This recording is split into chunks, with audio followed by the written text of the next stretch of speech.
Hello, and welcome to Nutrition Unfiltered, a podcast where science meets sass. I am Christy Maloney, Registered Dietitian and Eating Disorder Specialist. This is a place where we talk nutrition, ask the hard questions, and have some fun along the way. I'm so glad you're here. Welcome back to Nutrition Unfiltered. Today I have a special guest for you. Her name is Katie Wolf. She is a dietitian with me at Enhance, and today she's going to come on to tell us a little bit about herself and speak to some of the populations that she enjoys working with. So Katie, welcome to the podcast. Thank you. I'm so excited to be here. I'm so glad you're here. So we're going to start off by having you tell us a little bit about yourself, where you went to school, what led you to dietetics, kind of how you came into Enhance. Yeah, absolutely. So I started off at Elon University and got my background in psychology, thinking I was going to be a therapist. After going through the classes, I loved them, but I realized it wasn't something that I really wanted to pursue. And so after college, I was just trying to figure it out a little bit, figure out, from my past experiences, what I really wanted to do. So I was then introduced to an eating disorder clinic, and I ended up working there as a dietetic technician.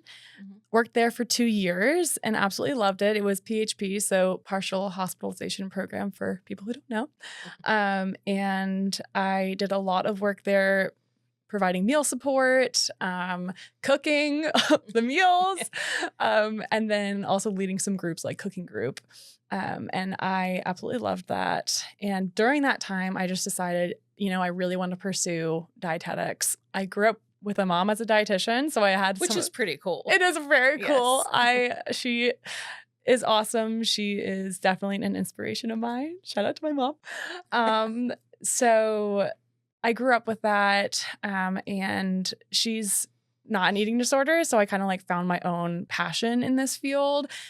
So then I went back to school doing prerequisites that I need to do for dietetics, all the chemistries, organic chemistry, all the fun stuff. And then I went to UNC Chapel Hill and got my MPH in nutrition and dietetics. Nice. From there, I knew I wanted to do eating disorders the whole way through. I feel like my friends always there was two of us who really wanted to go into eating disorders. And when you're passionate about that, that one thing, it's it's a motivation. Then after I graduated, I did my dietetic internship, clinical internship with Atrium Health. And that was in Charlotte. So then I was introduced to Charlotte. I had some friends here. Then I realized that one of my favorite Instagram influencers was Michelle, Nutrition with Michelle. And I reached out to her because I wanted to learn more about private practice and Enhance in general, because I knew that's where she worked. And so we met for coffee. I wasn't even thinking I'd move to Charlotte. And then I met her. She told me about Enhance, connected me with you. And then I ended up moving here and working with Enhance, which is, eating disorders, disordered eating, but also general MNT, medical nutrition therapy. So yes, I clearly remember after you met with Michelle and she was like, oh my gosh, you have to meet Katie. She's amazing. Oh my God. And she was right. So we're so glad that you're at Enhance now. Why don't you talk a little bit about different clients you see, populations you work with, that kind of thing? Yeah, absolutely. So I currently see anyone 13 and up. I love working with eating disorders, disordered eating, and then I'll provide general nutrition for anyone who wants to improve their overall relationship with food, but also people who just want to learn more about nutrition, and whether that's meal planning or grocery shopping, learning how to cook for themselves. I love doing that, but with a more intuitive eating approach. So I really try to help people learn to trust their internal cues versus relying on external cues. So that would be learning to trust hunger and fullness and satisfaction versus dieting and kind of being stuck in that diet cycle. What is it about later adolescence, early, kind of college age that really piques your interest? What do you love about working with that population? I feel a connection to them. The average age of onset of eating disorders is 18 to 21. So we see a lot of eating disorders coming up in that time period and that age.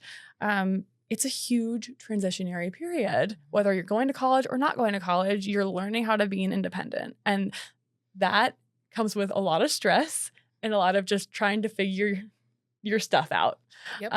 And so with that stress comes, how can I kind of have control over this transitionary period? How can I find, some control in this? And out comes the eating disorder that loves to control food intake, body, all that stuff. I can relate to this because I had an eating disorder in college. So I think that's kind of the main reason, is because I see myself in a lot of my clients.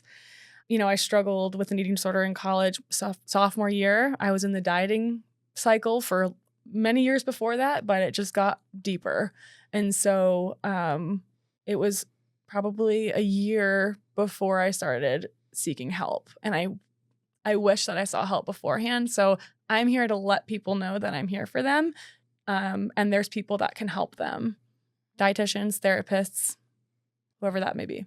I feel like so many of us in this field are drawn to it because of our own past experiences and the ability to say, I see what's going on. I see you. I know I can help you with this. Yes. So let's talk about trends and patterns you're seeing with patients in this age group. I know you talked a little bit about eating disorder as a means of control, that kind of thing. What else do you see as common topics in this area? So specifically for young adults, wanting to be healthy has now been kind of confused with what physical health actually means. So a lot of people, young adults specifically, are exposed to things on TikTok and Instagram. A lot of nutrition influencers who are not credentialed. I know, I saw that face, Christy. We all feel that way. People who don't have nutrition credentials are spreading nutrition misinformation that is creating fear-mongering around foods and creating this movement towards orthorexia, which is the preoccupation with like clean eating or healthy eating, right? It gets to this point of, interfering with your day-to-day functioning. That's all you can think about: food, body, how can you be your healthiest, which gets to a very unhealthy place. So that has to do with a lot of the trends that I'm seeing with that kind of age period right now. I know a lot of college kids I've worked with in the past have had to medically withdraw, kind of get to that point that it's so bad that it completely disrupts their lives. How much of that are you seeing, or are you finding that people are catching this a bit earlier? Or do you think that wellness, health, orthorexia culture is so pervasive that we don't really know when it's a disorder versus just healthy eating? For the most part, people are getting to rock bottom before they seek help, unfortunately. I think, and rock bottom is different for different people, right? Like sometimes that's extreme weight loss, but sometimes that's just you cannot stop thinking about food. You cannot stop thinking about your body. And I think there's just this general lack of awareness that this is not a normal thing that people should be dealing with. Right. We shouldn't be thinking about food in our body and exercising 80% of the day. Nope. Like, we should have energy and free space in there to be like living our lives and enjoying it. And you know what gives your brain energy? Carbohydrates. Yeah. So if we're thinking about speaking directly to that group, right? Like the late teens, the early 20s, what are some tips you might have for them? So for anyone that, like to your point, is trying to learn how to be independent, they're trying to figure their way in their lives when it might have been their parents always historically responsible for the grocery shopping and the cooking and that kind of thing. What are some general tips you might have for them? I remember in college when my mom gave me, it was my junior year of college, didn't know how to cook at that point. Same. Yeah. And my mom gave me this basics cookbook. And it was like chicken breast, how to bake chicken breast and how to make pasta. And it helped me so much because it's so intimidating learning how to cook and learning how to feed your body. I remember sophomore year, I lived on like frozen foods, canned soup. My friend Kat remembers this, I'm sure. We'd go to the dining hall some, but don't be intimidated to try easy things, to try the easier recipes, right? Like start basic and build up from there. You don't have to build a 3-course meal. Right. Right. It can be like making lunch for yourself can be a charcuterie board and just making sure that it's enough. So when you're learning to kind of feed yourself on your own, a nutrition tip that I would say is make sure you're getting in minimum 3 meals a day. Yes. I find that a lot of students, whether it's intentional or not, skip meals just because they wake up late and miss it at the dining hall, or they're too busy with school, which makes sense.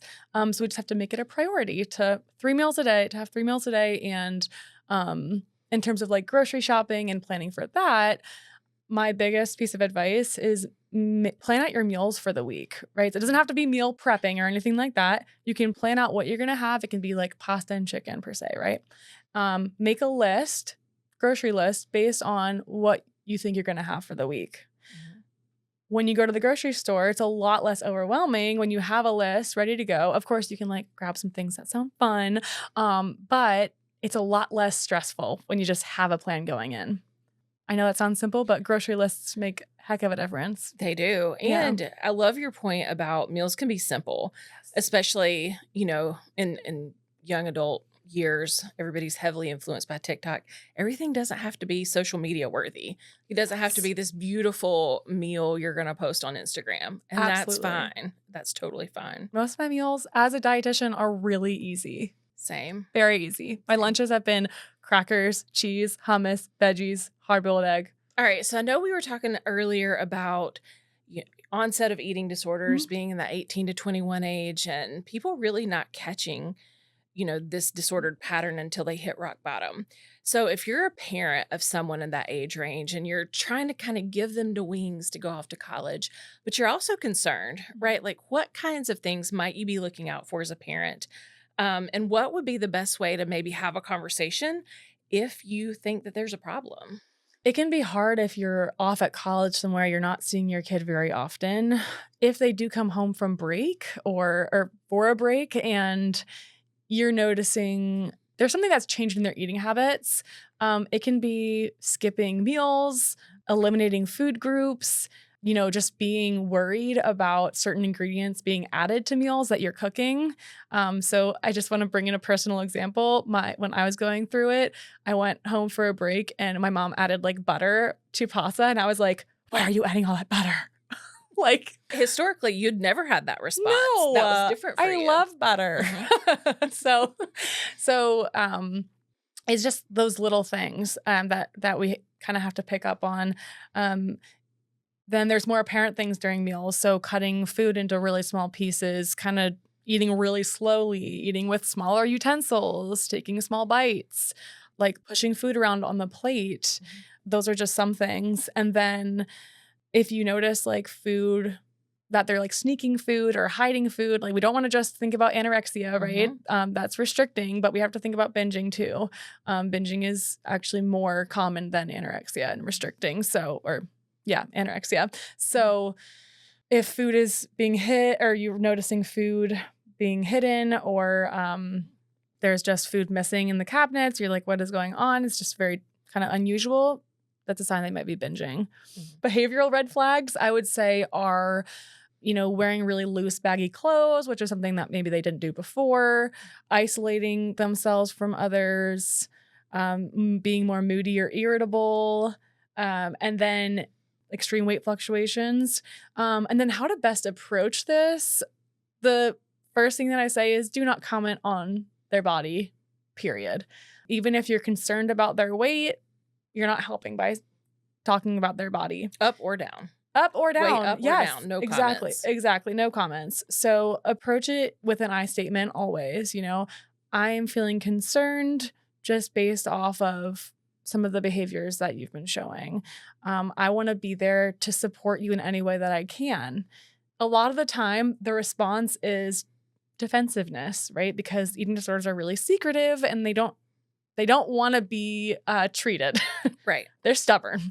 So even if, it takes again and again saying, I support you, I'm here to help, I can help you find a treatment team, a dietitian and therapist. I am here for you. That goes a long way. I remember my mom first caught it. Now she did comment on my body, which only made me think, I'm doing something right. Right. But her support was so important in that time, because even if it was like 6 months later that I actually got help, I called her and I said, Yes. I need help. And she set me up with Prosperity, which is the place that I ended up working at, Mhm. the eating disorder clinic that I ended up working at. I received treatment at that place. So just showing your support, approaching it in not an attacking way, right? We're not going to say you need to just eat. It's a mental health disorder, right? You Yes. can't just tell someone that's anxious to relax. Right. Or someone that's depressed to be happy. Yes, Yes, exactly. it doesn't work that way. Exactly. Like, let the professionals do Mhm. it. Just show your support and know that show them that you're there for them. Yeah. And I think that's such a good point of let the professionals do the professional work so you can be the parent. Yes. So you don't become the food police or you don't become the weight monitoring police, because that can really damage the relationship. Or are you going to get at like a power struggle or a dynamic or Yeah. It gets to a place where you're just overbearing and like you're not letting the treatment team actually do what we need to be doing. Right. So if someone is in this pattern of being hyper focused on, is my food healthy enough, or just really preoccupied with food, what are some warning signs that they might have that, hey, this is getting past just I'm trying to be healthy into this is disordered / potentially eating disordered? One of the first things that I'm thinking of is when we start eliminating foods and food groups, because that can go down a slippery slope, right? Okay, first I'm going to eliminate dairy because it's inflammatory. It's not. Um, and then it spirals into, okay, well, I eliminated dairy. Can I eliminate carbohydrates? I mean, that's getting into a place that is not objectively not healthy. And so that's one of those warning signs. If you continue to eliminate things, that's a red flag. Another is you get to a place of binging, right? So if we're restricting certain foods that we label as unhealthy, and then we have access to those foods and they feel like, oh, I can't have this, I have to be good, that makes us want them more. Right. Because that's human. And that off limits food becomes, okay, I'm just going to have like a bite, right? And then it becomes, I'll just take 2 bites. And then it gets into this out of control eating, which is then becomes binging. And then we create this association with this food. Okay, this is a bad food. I am going to like restrict it again. And then it becomes a cycle. So binging is another red flag. And I will say my 2 cents on that is that when someone starts binging, like you said earlier, eating disorders thrive in secrecy. When someone starts binging, I feel like there's even more shame associated with that behavior, but it actually is a signal that things are spiraling even more, right? So at a time that you Yes. actually really do need to seek help if you're in that space. Absolutely. And it's unfortunate that a lot of the time it's not the restricting that triggers people that's like, hey, this is a problem, but it's the binging that triggers people. Right. As like this is a bad behavior. Right. Because our society praises restricting. Exactly. But our society also sees binging as being out of control or without self-discipline, which is what you're saying it's not. Right. Exactly. It's a biological mechanism. We're wired up for survival. Obviously, if it gets to a point of like restricting and binging, if you are thinking about your next meal or snack all the time, red flag. Again, the preoccupation with health. I mean, it should not be taking up that much space in your brain. I remember having dreams at night about food. I mean, that was just telling me I was not in a nourished place as well, but I would like dream of the food that I labeled as unhealthy, and then I'd binge on it. Right. And but then I would like go back to like my healthy eating, and that's what everyone else saw. Right. So if you're also that's another one is like hiding food. If you're hiding eating a certain way, that's a red flag. Like if you're only comfortable eating healthy foods or whatever you claim, label foods as healthy, and you're eating only healthy foods in front of people, and then you go kind of behind the curtains and you're eating the foods you label as unhealthy, red flags all around. Yep. So we hear a lot now about all the chemicals in our food, right? Chemicals everywhere. What are your thoughts on that? If somebody says, I want to avoid chemicals. That is a really broad term, just like the word natural. Any company can put natural on their label and there's no regulation of that term. So that is a very blurry language. I think people want to kind of create, again, fear mongering around certain foods. And for the most part, for things to be shelf stable, we need things like preservatives. Mm-hmm. It makes life accessible, like canned soup, canned beans, frozen meals, right? Sometimes we need preservatives, and the preservatives people mislabel as chemicals, but it'll be something like ascorbic acid, which is vitamin C. So I think it just is a lot of, again, the nutrition misinformation out there on social media, trying to just say, hey, this is toxic, this is toxic. But at what point do we stop and say, that's enough? Everything's a chemical. Everything's a chemical. Extent. Yes, literally. Yes. Everything at some point, at some dose, could kill you. Right. So we might just have to relax a little bit. And just makes a toxin. Take a step back and think about your health in the big picture, right? Zoom out. It's not about one food that you have or one meal or one snack. It's about a pattern of eating. Are you getting in proteins? Are you getting in whole grains, complex carbohydrates? Are you getting in fruits and veggies? Are you getting calcium sources? Are you getting in fat sources, right? You got to think about the big picture here versus saying, oh, hey, this has a chemical in it. I'm going to die. But Katie, sugar is toxic. What do we think? Oh my gosh. One, I have a sweet tooth. I could never, ever give up sugar. No. Nor would I. It sounds terrible. Sounds terrible. So everything, again, depends on how much we're having, right? Are you having cake for every meal and every snack every single day? Probably not. In that way, right, you're missing out on a lot of macro and micronutrients. But sugar in and of itself is not toxic. You can enjoy sweets and things that have sugar in them, and it's a carbohydrate. It's going to break down and give you energy. It's not empty calories, right? You are getting satisfaction out of it, and you are getting energy out of it. I don't know what is empty about that, but those two things are what I would describe as joy. Yeah.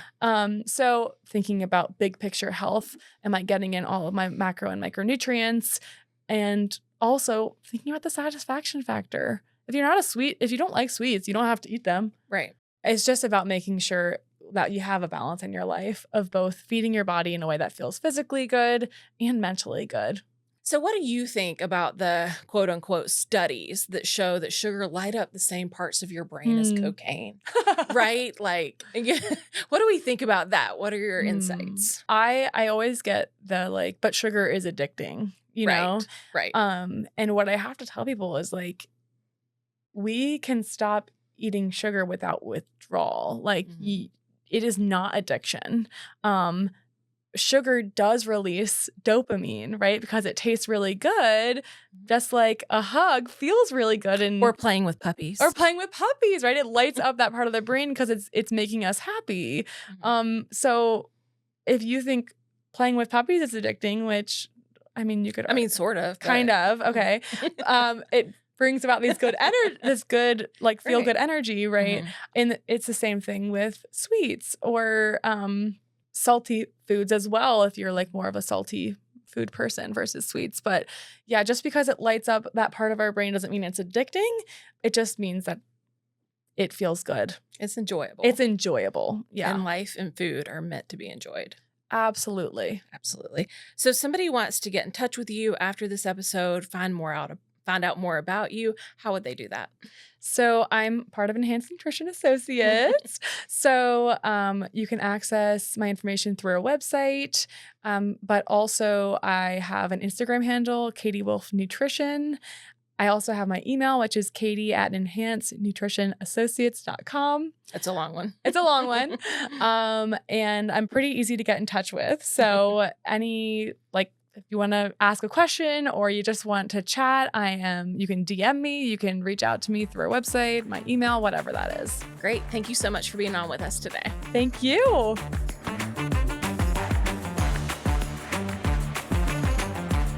Thank you for joining me today on Nutrition Unfiltered. If you enjoyed today's episode, please share with others that might enjoy it as well. You can follow me on Instagram at eatingdisorder.dietitian. Thanks for getting sassy with me.